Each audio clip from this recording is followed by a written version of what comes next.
ನಮಸ್ಕಾರ ವೀಕ್ಷಕರೇ, Karnataka power TV ನ್ಯೂಸ್ಗೆ ತಮ್ಮೆಲ್ಲರಿಗೂ ಸ್ವಾಗತ. ವಾರ್ತೆಗಳ ವಿವರ.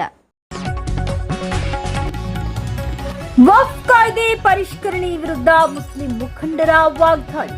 ಗಂಗಾವತಿ ವಕ್ಫ್ ಕಾಯ್ದೆಗೆ ವಿರೋಧವಾಗಿ ಗಂಗಾವತಿ ತಾಲೂಕು ಕ್ರೀಡಾಂಗಣದಲ್ಲಿ all India Muslim personal law board ಆಶ್ರಯದಲ್ಲಿ ವಕ್ಫ್ ಉಳಿಸಿ ಸಂವಿಧಾನ ರಕ್ಷಿಸಿ ಬೃಹತ್ ಸಮಾವೇಶ ನಡೆಯಿತು. ಸಂದರ್ಭದಲ್ಲಿ ಹಲವು ಮುಸ್ಲಿಂ ಮುಖಂಡರು ಪ್ರಧಾನಮಂತ್ರಿ ನರೇಂದ್ರ ಮೋದಿ ಅವರ ವಿರುದ್ಧ ತೀವ್ರ ವಾಗ್ದಾಳಿ ನಡೆಸಿ ವಕ್ಫ್ ಆಸ್ತಿಗಳನ್ನು ಸಂರಕ್ಷಿಸಲು ಹಾಗೂ ಸಂವಿಧಾನಿಕ ಹಕ್ಕುಗಳನ್ನು ಕಾಪಾಡಲು ಒಗ್ಗೂಡಿಸಬೇಕೆಂದು ಕರೆ ನೀಡಿದರು. ಗಂಗಾವತಿ ತಾಲೂಕು ಕ್ರೀಡಾಂಗಣದಲ್ಲಿ ವಕ್ಫ್ ಕಾಯ್ದೆಗೆ ವಿರೋಧವಾಗಿ all India Muslim personal law board ಆಶ್ರಯದಲ್ಲಿ ಹಮ್ಮಿಕೊಂಡಿದ್ದ ಕಾರ್ಯಕ್ರಮದಲ್ಲಿ ಎಸ್ಡಿಪಿಐ ಸಂಘಟನೆಯ ರಾಜ್ಯಾಧ್ಯಕ್ಷ ಅಬ್ದುಲ್ ಮಜೀದ್ ಉದ್ದೇಶಿಸಿ ಮಾತನಾಡಿದರು. ದೇಶದಲ್ಲಿ ಸುಮಾರು 20 ಕೋಟಿಗೂ ಹೆಚ್ಚು ಮುಸ್ಲಿಂ ಜನಸಂಖ್ಯೆ ಇದ್ದರೂ ಯಾವೊಬ್ಬರೂ ವಕ್ಫ್ ಆಸ್ತಿಗೆ ಸಂಬಂಧಿತ ಅರ್ಜಿ ಸಲ್ಲಿಸಿಲ್ಲ ಎಂದು ಹೇಳಿ ಕೇಂದ್ರ ಸರ್ಕಾರದ ಹೊಸ ವಕ್ಫ್ ಕಾಯ್ದೆಯ ವಿರುದ್ಧ ಎಸ್ಡಿಪಿಐ ಪಕ್ಷದ ರಾಜ್ಯಾಧ್ಯಕ್ಷ ಅಬ್ದುಲ್ ಮಜೀದ್ ತೀವ್ರ ವಾಗ್ದಾಳಿ ನಡೆಸಿದರು. 1995ರಲ್ಲಿ ಜಾರಿಗೊಂಡಿದ್ದ ವಕ್ಫ್ ಕಾಯ್ದೆಯನ್ನ ಮುಸ್ಲಿಂ ಸಮಾಜ ಸ್ವೀಕರಿಸಿ ಇಂದಿನವರೆಗೂ ಅದರಂತೆ ನಡೆದುಕೊಂಡಿದ್ದೇವೆ ಎಂದು ಅವರು ನೆನಪಿಸಿದರು. ವಕ್ಫ್ ಆಸ್ತಿ ನರೇಂದ್ರ ಮೋದಿ ಅಥವಾ ಅಮಿತ್ ಶಾ ಅವರ ಮಾವನವರು ವರದಕ್ಷಿಣೆಯಾಗಿ ಕೊಟ್ಟಿದ್ದಲ್ಲ. ಇದು ಸರ್ಕಾರದ ಆಸ್ತಿಯಲ್ಲ. ಮುಸ್ಲಿಂ ಸಮಾಜದ ಮುಖಂಡರು, ದಾನಿಗಳು ಅಲ್ಲಾಹನ ಹೆಸರಿನಲ್ಲಿ ಸಮಾಜದ ಶೈಕ್ಷಣಿಕ, ಆರ್ಥಿಕ ಮತ್ತು ಸಾಮಾಜಿಕ ಅಭಿವೃದ್ಧಿಗಾಗಿ ದಾನವಾಗಿ ನೀಡಿದ ಆಸ್ತಿ ಎಂದು ಸ್ಪಷ್ಟಪಡಿಸಿದರು.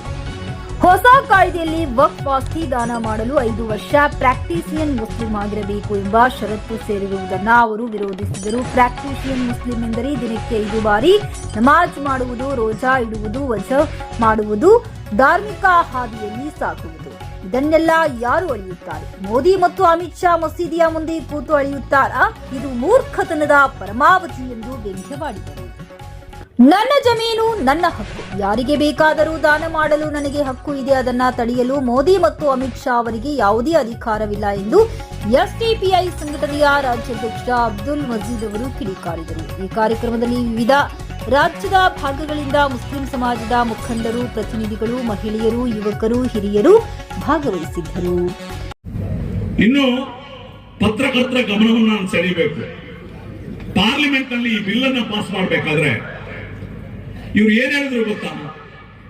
ಇದು ಪಸ್ಮಾಂದ ಮುಸಲ್ಮಾನರಿಗೆ, ಬಡವ ಮುಸಲ್ಮಾನರಿಗೆ ಅನುಕೂಲ ಆಗ್ತದೆ. ಇದರಿಂದ गरीब मुसलमानों को मदद करने का ये बिल है करके बोले. कौन बोले सर? पार्लिमेंट में ಬಡವರಿಗೆ ಸಹಾಯ ಮಾಡುವ, ಮುಸಲ್ಮಾನ್ ಬಡವರಿಗೆ ಸಹಾಯ ಮಾಡುವ ಇವರ ಮೊಸಳೆ ಕಂಡಿದೆಯಲ್ಲ ಏನು ಅಂತ ತಮ್ಮ ಮುಂದೆ ಇಡ್ಲಿಕ್ಕೆ ಬಯಸ್ತಾರೆ. ನಿಮ್ಗೆ ಗೊತ್ತಿರಲಿ, ಈ ಸರ್ಕಾರ ಬಂದ ಮೇಲೆ ಅಲ್ಪಸಂಖ್ಯಾತರ ಬಜೆಟ್ ನಲ್ಲಿ 38% ಕಡಿಮೆ ಮಾಡಿದ್ದಾರೆ. जो पहले जो बजट था माइनॉरिटी के लिए उससे 38% कम किए हैं. ये बीजेपी हुकूमत आने के बाद 38% ಅಲ್ಪಸಂಖ್ಯಾತರ ಬಜೆಟ್ ನಲ್ಲಿ ಕಡಿಮೆ ಮಾಡಿದ ನರೇಂದ್ರ ಮೋದಿ ಮತ್ತು ಅಮಿತ್ ಶಾ ಸರ್ಕಾರ ಬಡವರ ಮಕ್ಕಳ ಸ್ಕಾಲರ್ಶಿಪ್ ಅನ್ನು ಕಿತ್ತಾಕಿದ್ರು ಇವರು. ಸ್ಕಾಲರ್ಶಿಪ್ ಅನ್ನು ಕಿತ್ತಾಕಿದ್ರು ಇವರು. ಒಂದು ಅಂದ್ರೆ ಮುಸಲ್ಮಾನ್ ಎಜುಕೇಶನ್ ಮಾಡಲಿಕ್ಕೆ ವಿದ್ಯಾರ್ಥಿಗಳಿಗೆ PhD ಮಾಡಲಿಕ್ಕೆ ಒಂದು ಫೆಲೋಶಿಪ್ ಇತ್ತು ಕೇಂದ್ರದಲ್ಲಿ. ಮುಸಲ್ಮಾನರು ಫೆಲೋಶಿಪ್ ಮಾಡಲಿಕ್ಕೆ ಅಂದ್ರೆ PhD ಮಾಡಲಿಕ್ಕೆ ಒಂದು ಫೆಲೋಶಿಪ್ ಇತ್ತು. 35,000 ತಿಂಗಳಿಗೆ ಕೊಡ್ತಾ ಇದ್ರು. ಸರಿಸುಮಾರು ಆವರೇಜ್ ಒಂದು ವರ್ಷಕ್ಕೆ 700 ವಿದ್ಯಾರ್ಥಿಗಳು ಅದರಲ್ಲಿ ಎನ್ರೋಲ್ ಆಗ್ತಾ ಇದ್ರು. ಆ ಫೆಲೋಶಿಪ್ ಅನ್ನ ಕಟ್ ಮಾಡಿದ್ರು ನರೇಂದ್ರ ಮೋದಿ ಅವರೇ, ಅಮಿತ್ ಶಾ ಅವರೇ. ಬಡವರಿಗೆ ಸಹಾಯ ಮಾಡ್ತೀವಿ ಅಂತ ಹೇಳುವ ನಿಮ್ಮ ಈ ಸುಳ್ಳು ಮುಸಲ್ಮಾನರನ್ನ ಉನ್ನತ ವಿದ್ಯಾಭ್ಯಾಸಕ್ಕೆ ಹೋಗುವ ಫೆಲೋಶಿಪ್ ಅನ್ನ ಕಟ್ ಮಾಡುವುದರ ಮೂಲಕ, ಅದನ್ನ ತೆಗೆದುವುದರ ಮೂಲಕ ನೀವು ಅನ್ಯಾಯ ಮಾಡಿದನ್ನ ಈ ಸಮುದಾಯ ಮರ್ತಿಲ್ಲ ಅನ್ನುವಂಥದ್ದು ನಿಮಗೆ ನೆನಪಿಸಲಿಕ್ಕೆ ಬಯಸ್ತೇನೆ.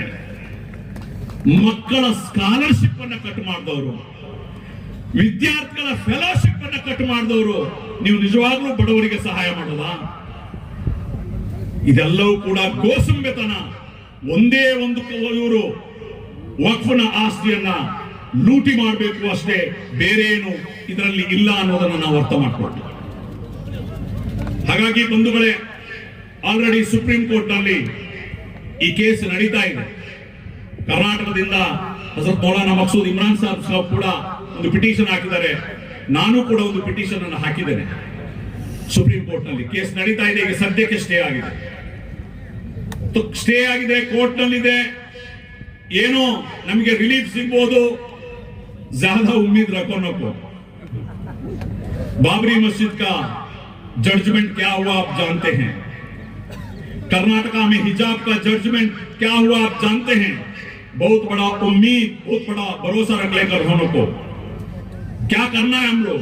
अल्हम्दुलिल्लाह हमारे लीडर्स, हमारे जिम्मेदारान, हमारे वकील इसमें जद्दोजहद करेंगे, लड़ेंगे. मगर जब तक हम लोग सड़क में नहीं आते, जब तक हम लोग एहतजाज नहीं करते, हमारा एहतजाज जारी नहीं रखते, कोई भी हमारे इश्यू एड्रेस नहीं होने वाला नहीं है. याद रख लो. ಯಾವುದೇ ನಮ್ಮ ಸ್ವಾಭಿಮಾನದ ಹಕ್ಕುಗಳಿಗೆ, ಸಂವಿಧಾನಬದ್ಧ ಹಕ್ಕುಗಳಿಗೆ ಹೋರಾಟ ಮಾತ್ರ ನಮ್ಮನ್ನ ರಕ್ಷಣೆ ಮಾಡಲಿಕ್ಕೆ ಸಾಧ್ಯ ಅನ್ನುವಂತ ಕಟು ಸತ್ಯವನ್ನ ನಿಮಗೆ ತಿಳಿಸಲಿಕ್ಕೆ ಬಯಸ್ತೇನೆ. आज आकर इस जलसे में आकर फिर रिटर्न गए तो हो गया, हम जलसे में आ गए, पूरा सही हो गया. नहीं, इस कौम जो फेस कर रहा है हर दिन जुल्म, हर दिन नाइंसाफी, इसके बारे में फिक्र करना है, जद्दोजहद करना है, मेहनत करना है. कम से कम कौन इसको कर रही, उनको तो तायद करना है, उनको तो मदद करना है. अफसोस होता है कौम के बारे में सोचे तो, क्या कौम है ये, क्यों इसका ऊपर इतना बड़ा आटम बम तुम्हारा सर पे है, फिर भी फिक्र नहीं है. हम मस्त थे बड़े बड़े शादियां करने में, बड़े बड़े प्रोग्राम करने में, एंजॉय करने में, लाइफ एंजॉय करने में बिजी हैं. कोई भी लोग इस कौम का जो ऊपर होने वाला जुल्म, नाइंसाफी के बारे में फिक्र करने वाले बहुत चंद कम लोग हैं. ಇನ್ನೊಂದು ವಿಚಾರ ನಾನು ಹೇಳಲಿಕ್ಕೆ ಬಯಸ್ತೇನೆ. ಇದರಲ್ಲಿ ಈಗ ಒಂದು ಇವರು ಈ ಕಾನೂನಿನಲ್ಲಿ ಒಂದು ಪೋರ್ಟಲ್ ಮಾಡಿದ್ದಾರೆ, ಒಂದು ಆಸ್ತಿಗಳ ನೋಂದಾವಣೆ ಮಾಡಬೇಕು ಪೋರ್ಟಲ್ ಮಾಡಿದ್ದಾರೆ. ಆ ಪೋರ್ಟಲ್ ನಲ್ಲಿ 13 ಕ್ವಶನ್ಗಳಿದೆ. ಮುತವಲ್ಲಿ ಸೈ कहते हैं मुतवल्ली से क्या बेटी का मुतवल्ली बहुत है ना. ಲೆಜಿಸ್ಲೇಟಿವ್ ಅಸೆಂಬ್ಲಿಗಳಿದ್ದಾರೆ, ಅದೇ ರೀತಿ ಬಹಳಷ್ಟು ಸಂಘಟನೆಗಳಿದೆ ಇಡೀ ದೇಶ.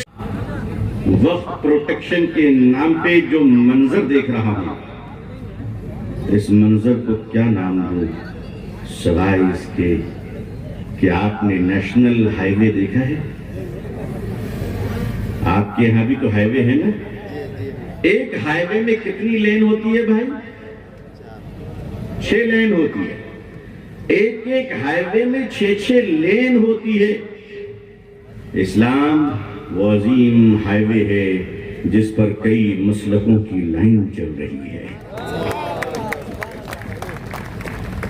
मगर ये हाईवे पहुंचेगी दिल्ली तक, और उसमें जितनी लाइनें हैं, देवबंदी, बरेलवी, अहले हदीस, शिया, सुन्नी, वहाबी, तबलीगी, ये तो हमारे फुर्सत के झगड़े के लिए है, वरना वक्त आने पर तो हमसे बड़ा मजबूत लोहा कोई नहीं है. तो बेकार जब बैठे रहते हैं तो क्या करेंगे. ये तो मैं हजरत मोदी साहब का बड़ा शुक्रगुजार हूं कि उन्होंने मुझे अजमेर पहुंचा दिया और अजमेर को गंगावती पहुंचा.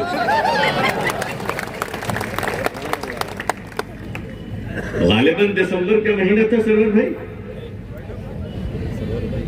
कुछ पागलों ने कहा कि दरगाह शरीफ मंदिर शरीफ है.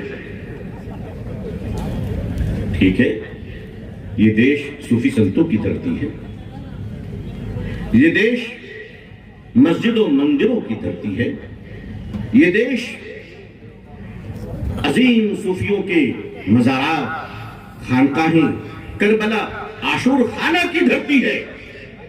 यही तो भारत की खूबसूरती है कि इस भारत के अंदर एकता भी है, अखंडता भी है, इडली वड़ा भी है, मूढ़ी और लुगनी भी है. इस देश के अंदर केरला की धोती भी है. कभी कभी हमारे प्रधानमंत्री जी कहते हैं कपड़ों से इंसानों को पहचानिए, ये आपकी दृष्टि है माननीय प्रधानमंत्री जी। हम कपड़ों से नहीं, हम चरित्र से पहचाना करते हैं, क्योंकि कपड़ों से तो सिर्फ हमें देश नजर आता है, हमें भारत नजर आता है। देखो, काला चश्मा पहनकर अगर हेमा मालिनी को भी देखोगे तो वो काली नजर आएगी, है ना? चश्मा सही लगाओ भाई, चश्मा सही लगाओ। देश का मुसलमान आज गंगावती के धरती से ऐलान कर रहा है कि जमीन के लुटेरों को 1 इंच जमीन नहीं देंगे। ये तो अंदर की बात है। एक बार हमारे हाथ में पावर देकर देखो, बाहर के लुटेरे चाइना और पाकिस्तान को भी नहीं देंगे। आज भारत के बाहर सरहदों की क्या हालत है? दिल्ली सरकार बांग्लादेशियों को ढूंढ रही है, मालूम है कि नहीं आपको? भारत में हमारे पुलिस वाले भाई बांग्लादेशी को ढूंढ रहे कि बांग्लादेशी को पकड़ो, बांग्लादेशी को पकड़ो। आपको नहीं मिल रहा है? मैं नाम बता रहा हूं 2 बांग्लादेशी का, आओ पकड़ो। एक का नाम तस्लीमा नसरीन है, दूसरा का नाम हसीना है। बोलिए ना, बांग्लादेशी है क्या? झुग्गी झोपड़ियों के लोगों को निकालते हो कि वो गरीब है? तो ये दोनों तुम्हारी कौन है रिश्ते में? कौन लगती है? निकालो तस्लीमा नसरीन को, निकालो हसीना को, भेजो उनके देश। ये भारत भारतीयों का देश है, विदेशियों का गेस्ट हाउस नहीं है। एक नई नई चीजें, मुसीबतें ला दी गई। कभी कहते साहब खुदाई करो, सऊदी वाले खोदते हैं तो तेल निकलता है, सिंगापुर वाले खोदते हैं तो सोना निकलता है। धर्मस्थला में खोदा जा रहा है, क्या निकल रहा है भाई? क्या निकल रहा है? पूरा पर्स लाना था ये देश का गौरव है। पर्स लेकर आओ बोला, ये इज्जत है। ये देश कहां जा रहा है? धर्म के नाम पर तुम पागल तैयार करना चाहते हो, हम धर्म के नाम पर सूफी और संत तैयार करना चाहते हैं।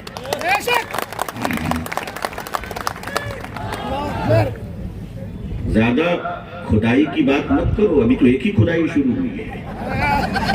इसलिए कि याद करो, अगर तुम जमीन पे खुदाई करोगे तो ऊपर से खुदा की खुदाई भी कोई चीज है। देश में शांति रहनी चाहिए, और इस देश, ये भारत हम सब का देश है। भारत के करोड़ों शांतिपूर्ण हिंदू भाइयों, आपके चरणों में, आपके कदमों में मोहब्बत भरा सलाम पेश करता हुआ अर्ज कर रहा हूं कि जमीन के लैंड ब्रोकर आएंगे और चले जाएंगे, हमारी ईद बाकी, तुम्हारी दिवाली बाकी रहेगी। ये ब्रोकरों के चक्करों में हम लोगों ने क्या करना शुरू कर दिया? सच कहा हमारे भाई ने, नजी साहब ने, वक्फ की जितनी जमीनें हैं, ये जाहिर है कि हमारे बुजुर्गों ने दिए थे, हमारे बाप दादा ने दिए हैं, हमारे पुरखों ने दिया है। ये सिर्फ अडानी साहब को अपार्टमेंट के लिए, टाउनशिप बनाने के लिए मुसलमानों की वक्फ जमीनें अलॉट करने की कॉन्स्पिरेसी है, जिस तरह बंबई के धारावाही की पूरी प्रॉपर्टी को प्राइवेट लिमिटेड कंपनी को दिया गया। मैं अडानी जी से भी कहूंगा, खुदा ने आपको बहुत दिया है, कितना लीजिएगा? हर एक की जिंदगी में दोपहर के बाद शाम आती है। अब पूंजीपतियों के जीवन में भी शाम आ रही है। उस शाम की स्विच ऑफ करने वाले का नाम है दीवाना डोनाल्ड ट्रंप।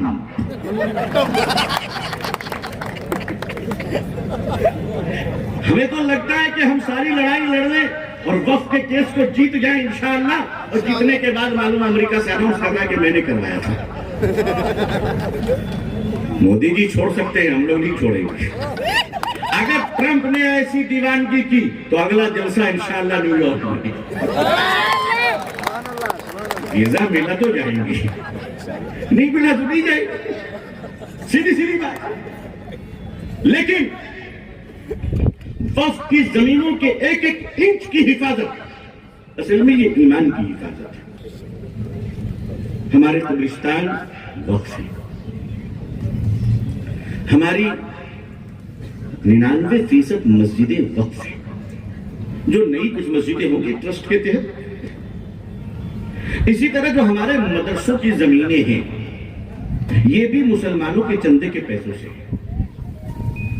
खानकाहें, हिंदल वली हजरत ख्वाजा गरीब नवाज रहमतुल्लाह अलैह की दरगाह, और इसी तरह सबसे ज्यादा मज़ारात कश्मीर में है, और उसके बाद नंबर 2 में बिहार है जहां 720 औलिया अल्लाह लेटे हुए हैं। लेकिन मेरे ख्याल से औरंगाबाद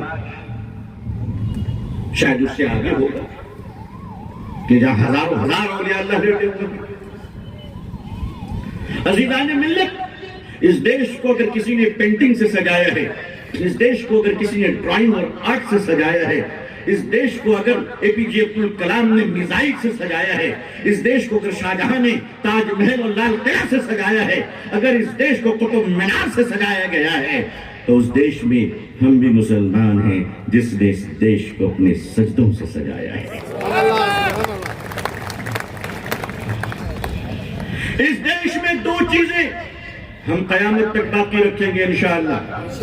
एक अपने ईमान और अकीदे की हिफाजत, और दूसरा देश और देश में रहने वाले करोड़ों हिंदू भाइयों का सम्मान और उनसे प्यार बाकी रखेंगे। बीच में जितने भी लोग आए और जाएं,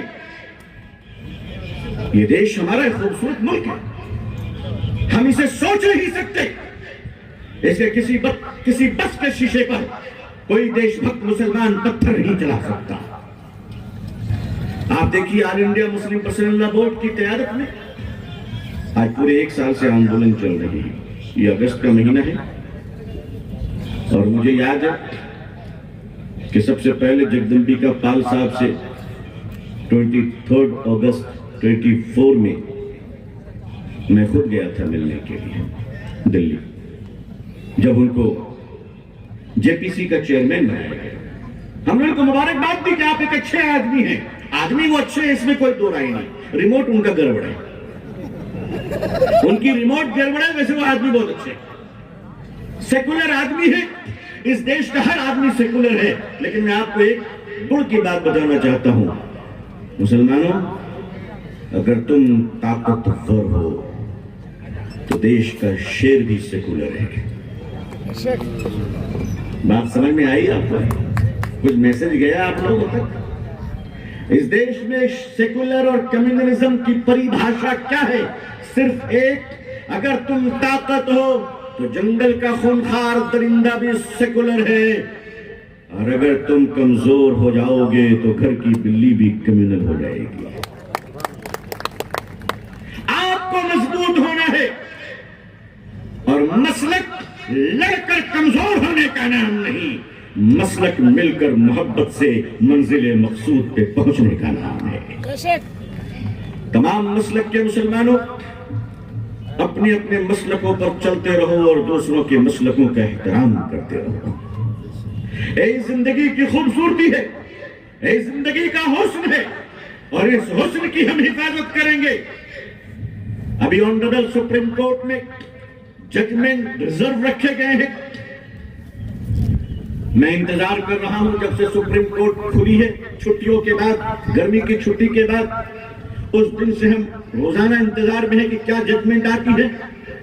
उस जजमेंट के आने के बाद all India Muslim personal law board की क़यादत, हमारे अकाबरीन मजलिस आमला नया शेड्यूल तय करेगी।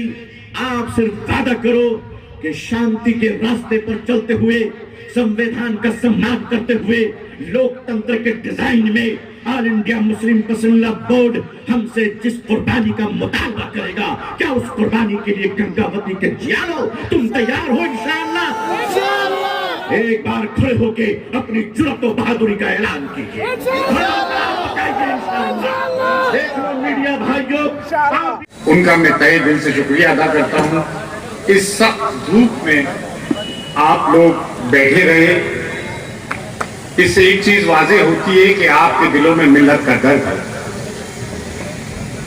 मैं ज्यादा बातें नहीं करूंगा क्योंकि मुझे आखिरी ओवर में बुलाया है, लेकिन कोशिश करूंगा यॉर्कर मार के जाऊंगा।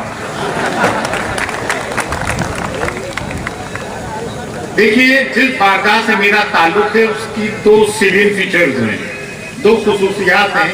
सुल्तानुल हिंद नायबुल नबी अताए रसूल आले नबी औलाद अली जिगर गोशे रसूल हजरत ख्वाजा मोइनुद्दीन चिश्ती रहमतुल्लाह अलैह की दरगाह। एक तो ये कि जिस हिंदुस्तान में यूनिटी इन डाइवर्सिटी की बात करते हैं, प्लूरलिज्म की बात करते हैं, गंगा जमनी तहजीब की बात करते हैं, मजहबी हमांगी की बात करते हैं, सांप्रदायिक सौहार्द की बात करते हैं, वो दरगाह इन सब चीजों की प्रतीक है। और गुज़िश्ता 800 साल से हम सेकुलरिज्म प्रीच नहीं कर रहे हैं, प्रैक्टिस कर रहे हैं। पहली बात तो ये, और उससे भी बड़ी बात ये कि बर्रे सगीर में इस्लाम के दाई हज़रत ख्वाजा मोइनुद्दीन हसन चिश्ती अजमेरी जिन्होंने के लाखों लोगों को कलमा पढ़ाया है, और आज जो बर्रे सगीर में इस्लाम खाटे मार रहा है ये ख्वाजा चिश्ती दे है।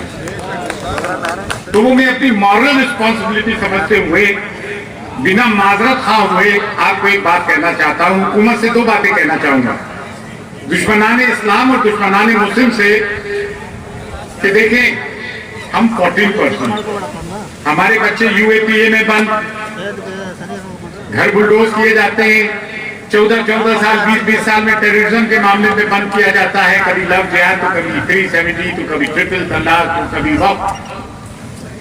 क्या हमारे चेहरों पे कहीं से खौफ नजर आया? नहीं। हमें डराना चाहते थे, हम कहीं से डरे नहीं।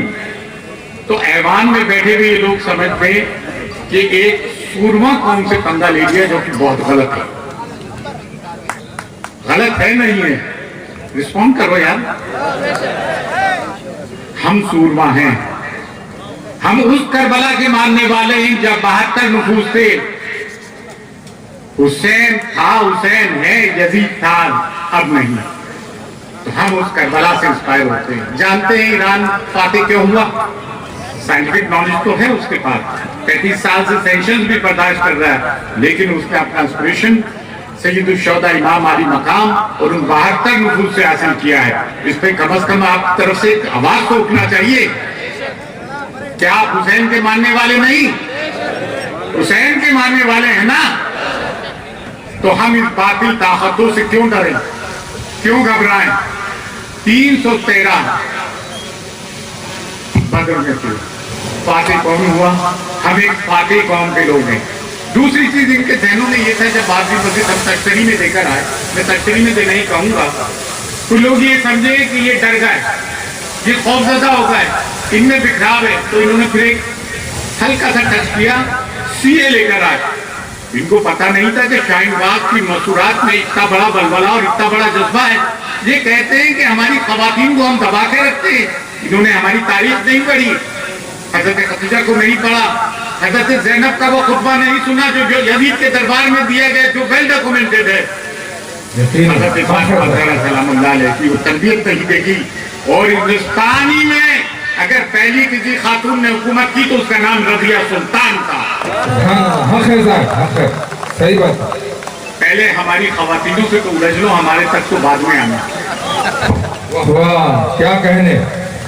बड़ी मुसरत होती है देख के। मैं देख रहा हूँ कि तमाम खवातीनें इतनी दुखी को छोड़ के बाहिजाब है।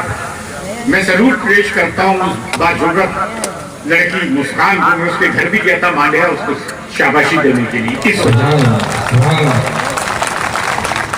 बेटा ये सनत तुम्हें ख्वाजा मोइनुद्दीन चिश्ती की दरगाह से मिल रही है, जीती रहो।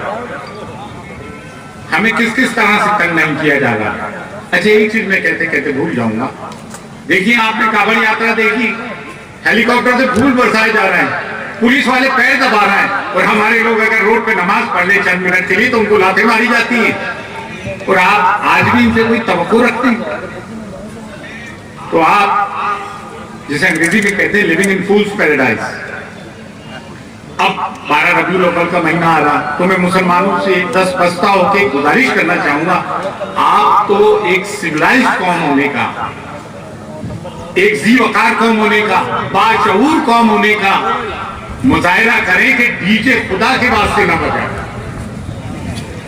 रोड पे जब चले तो एक रास्ता छोड़ के चले, लोगों को तकलीफ ना हो। आए दिन के प्रोसेशंस ने हिंदुस्तानियों को तंग कर रखा है।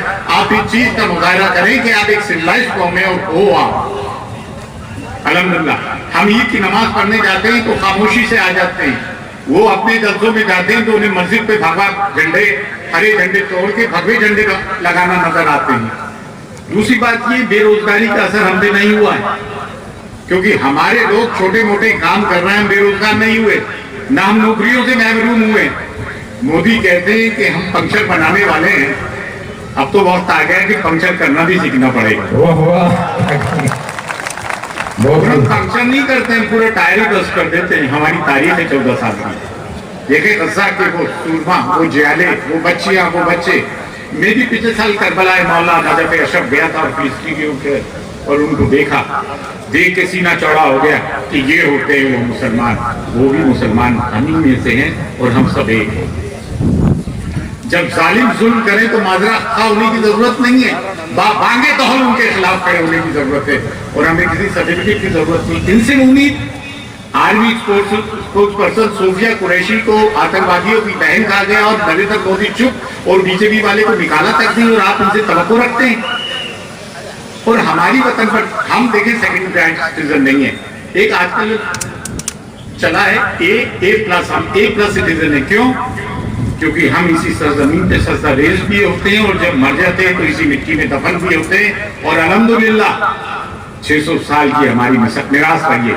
तारीख रब्बर से मिटाने से नहीं मिटेगी, अगर मिट रही है तो 15 अगस्त को मोदी जी लाल किले से तकरीर ना करो, मुल्कों का बनाया हुआ है।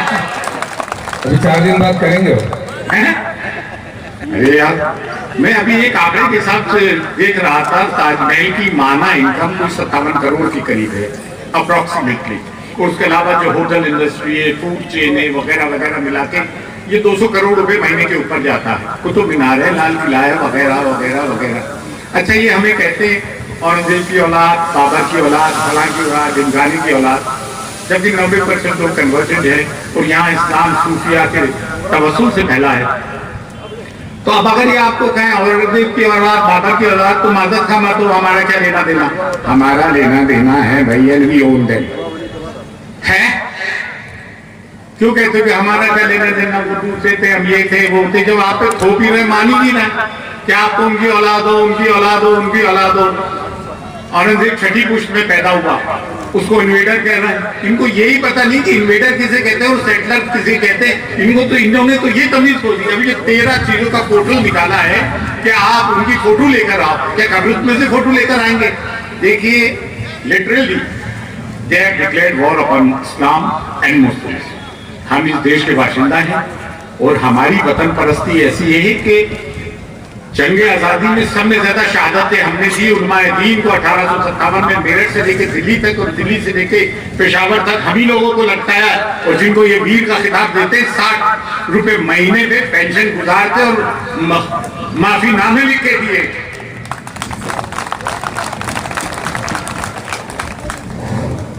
देखिए, बहुत सारी चीजें ये फेक इन्होंने अपने हीरोज पैदा कर रखे। अगर हमारी इस्लामी तारीख को देखोगे तो हमारे तो बच्चे इनसे भी ज्यादा हीरो रहे, हीरोइक रहे। ताज्जुब की बात यह है, यहाँ उलमाए दीन में हाथ जोड़कर इनसे एक दरखास्त करना चाहता हूँ। लोगों ने अपने झूठे सनम कर लिए और हम अपनी सच्ची तारीख से अपने मदारिस में, अपने स्कूल्स में बच्चों को इस्लामी तारीख से ना आशना रखे हुए, आशना करें, इस्लामी तारीख पढ़ाए जिनमें जुर्रत, हौसला और बलबला पैदा हो, जिनमें जुर्रत अली और फिक्र हुसैन पैदा हो। क्या बात है, बहुत खूब। ये धरती कश्मीर महजूब हो फारसी में, या सियारुल औलिया हो, सियारुल आरिफीन हो, बुज़ुर्गान-ए-दीन की जितने पीरियोडिकल्स हैं, जितने लिटरेरी वर्क्स हैं, सब फारसी में। लेकिन अलमिया ये है कि आज मदारिस की फारसी और इस्लामिक तारीख नहीं पढ़ाई जाती है। क्यों नहीं पढ़ाई जाती है, ये समझ से दूर। इस्लामिक तारीख पढ़ाइए। देखिए, मैं अब ज्यादा वक्त भी नहीं लूंगा और 2-4 बातें आपसे जरूर करना चाहूंगा। वो ये कि हमें हमारे लड़के बंद होने आने वाले टाइम में 20-20 साल हमारे बच्चों को बंद करते हो और फिर कहते हो कि टेररिज्म में मुलविस नहीं थे, और जब वो छूट जाते तो उनके खिलाफ सुप्रीम कोर्ट में चले जाते हो और हेमंत करकरे की मेहनत को रायगा करके वो जब छूटते हो तो कहते हो इंसाफ मिल गया। तो भाई, टेररिज्म किसने किया? टेररिस्ट कौन है? आप इसराइल के तुम छल्ले बने हुए हो। 1967 में घरों को डिमोलिश इसराइल में होना शुरू किया, आप हमारे घरों को डिमोलिश कर रहे हैं। उनके नहीं करना जिन्होंने काबल यात्रा में एक सीआरपीएफ के जवान को मारा, उनके फोटो नहीं लगे, आधे घंटे में उनकी जमानतें हो गई। ये डिस्क्रिमिनेशन नहीं है तो क्या है? India is no more a secular democratic country, ये बनाना रिपब्लिक की तरफ बढ़ती जा रही है। देखिए एक बात बताऊं, वक्त इससे भी बस से बदतर आएगा। और लोग कहते हैं कि ये हमारे लिए खराब वक्त है, मैं तो कभी नहीं कहता खराब वक्त है। मुसलमानों के लिए अच्छा वक्त वही होता है जब कुर्बानियों का जमाना आए, वही मुसलमान ही वही, वरना फिर वो सऊदी अरब हो जाता है कि जिनने बार भी खोल दी और कतार, यूएई और सऊदी अरब से डोनाल्ड ट्रम्प 1 लाख करोड़ लेके चला गया और उनके जुबान में दही जमा था, उनसे ये भी नहीं कहा कि कम से कम हमें गाजा को रिलीफ तो पहुंचाने दो। दूसरी तरफ ईरान, देखिए मसलक के इख्तिलाफात, अब जैसे अबू तालिब ने कहा हमारा पास में फालतू होते हैं, हम टीलो खेलते हैं, खो खेलते हैं, आइस पाइस खेलते हैं, लेकिन इन्होंने एक चीज तो देखी ली, ये कहते थे कि हमारी लीडरशिप नहीं है, हम बटे हुए, इनको जाने किसने समझा दिया था। आपने देखा कि कश्मीर से कन्याकुमारी और आसाम से लेकर राजस्थान तक मुसलमानों ने all India personal law board की क़यादत को तस्लीम किया। बात है सर, सही बात है, सबने तस्लीम किया, चाहे वो किसी भी मसलक के हों, किसी भी मकतब के हों, किसी भी फिक्र के हों, किसी भी मशरब के हों। मैं खुद बारगाह गरीब की 800 साल की मिरास से जिम्मेदार हूँ। मैं यहाँ बाबा के कौन कहता हूँ कि हमें मुस्लिम पर्सनल बोर्ड की लीडरशिप कबूल है, कबूल है, कबूल है। तो इनके जहनों से ये भी निकल गया कि मतलब फिर एक चीज लेकर आए, पसमानदा मुसलमान वगैरह वगैरह। ना भाई, हमारे में कोई पसमानदा है ना कोई अफरकास है, हम सब ला इलाहा इल्लल्लाह मुहम्मद रसूलुल्लाह के मानने। सुभान अल्लाह, सुभान अल्लाह। हाँ खैर साहब, हम मुसलमान हैं और हम अहले तरीका देते कि हमसे जैसा तो 100 नर नाजुक तो कोई होता भी नहीं है। हम तो सभी से मिलते जुलते हैं, सभी मज़ाहिब की इज्जत करते हैं, सभी लोग आते हैं, वासुदेवा कुटुंबकम में यकीन करते हैं, अल खल्क़ु अहलुल्लाह में यकीन करते हैं। लेकिन मेरे जद अली फातह खैबर और फातह खंदक भी रहे, मैं उसको फरामोश नहीं कर सकता हूँ। ये जितनी दरगाहें खानकाहें मोर देन 90% बनु फातिमी सादात की हैं, और हमारे जद्द आला हसन भी है, हुसैन भी है, अली मुर्तजा भी है, हैदर कर्रार भी है, और जुल्फ़िकार हैदरी की कसम, मगर वक्त आया तो इसको उठाने में भी गुरेज नहीं करेंगे। सुभान। 2024 ಚುನಾವಣೆಯಲ್ಲಿ ಉತ್ತರ ಪ್ರದೇಶದಲ್ಲಿ, ವಿಶೇಷವಾಗಿ ಉತ್ತರ ಭಾರತದಲ್ಲಿ ದಲಿತರು ಮತ್ತು ಮುಸ್ಲಿಮರು ಇವರು ಸಂವಿಧಾನವನ್ನೇ ಬದಲಾಯಿಸ್ತೀವಿ ಅಂತ ಅಂದ್ಬಿಟ್ಟು ಹೊರಟಾಗ ಪಾಠ ಕಲಿಸಿದ್ದಕ್ಕೆ 2019ರಲ್ಲಿ ಏನು ಅವ್ರಿಗೆ ಸೀಟ್ಗಳು ಬಂತು, ಆ ಸೀಟ್ಗಳು ಬರೆದಿರ ಈಗ 2 ಪಕ್ಷಗಳ ಸಹಾಯದಿಂದ ಸರ್ಕಾರ ನಡೆಸೋ ಪರಿಸ್ಥಿತಿನಲ್ಲಿದ್ದಾರೆ. ಅವಾಗ ಏನ್ ಅನ್ಕೊಂಡ್ರು ಅಂದ್ರೆ ಪ್ರಾಯಶಃ ಈಗ ಅವ್ರಿಗೆ ಅಷ್ಟು ಬಹುಮತ ಬಂದಿಲ್ಲ. ಆದ್ರಿಂದ